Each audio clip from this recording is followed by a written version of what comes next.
تنوین کے کتنے قاعدے کو ٹوٹل؟ چار قاعدے.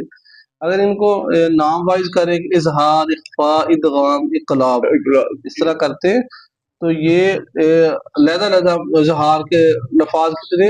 6 الفاظ ہیں. اس طرح ہاں جی 6. اور اسی طرح اخفاء کے کتنے ہیں؟ یہ 15. اور اسی طرح ادغام کے کتنے؟ 6. اور اسی طرح اقلاب کے کتنے؟ 1.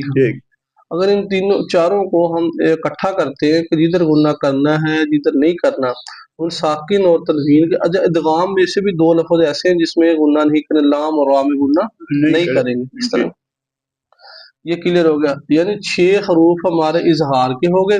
اظہار میں کیا کیا؟ حمزہ، ہا، عین، ہا، غین، واو. اس طرح کر کے ان 6 میں نہیں کریں گے. اور لام اور را ادغام میں سے، یعنی ٹوٹل 8 حروف اگر نون ساکن اور تنوین کے بعد ٹوٹل 8 حروف آ جائیں تو غنہ نہیں کریں گے. اس کے علاوہ پورے حروف تہجی میں سے 20 حروف بچتے ہیں. 29 اگر 29 لگائیں تو 21 حروف ہیں، اگر 20 لگائیں تو 20 حروف بچتے ہیں. ان ساکن اور تنوین کے بعد یہ حروف آ جائیں تو غنہ کریں گے. غنہ کریں گے. یاد کرنے والی کون سی بات ہے؟ یہ 8 حروف کون کون سے پھر یاد کرتے ہیں؟ حمزہ، ہا، عین، ہا،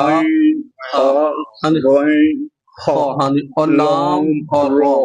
8 حروف یہ یاد ہوں تو یہ غنے کے قاعدے ہم نون ساکن اور تنوین کے جو غنے اس کے قاعدے ہمیں سمجھ آ جائے گا. اور غنہ کس کو کہتے ہیں ممتاز صاحب؟ غنہ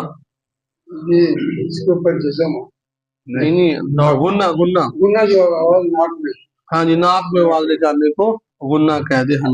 اور نون رشید صاحب نون ساکن کس کو کہیں گے؟ نون کے اوپر جزم ہو. اچھا سورہ صاحب تنوین کس کو کہیں گے جی؟ 2 زبر 2 زیر 2 پیش.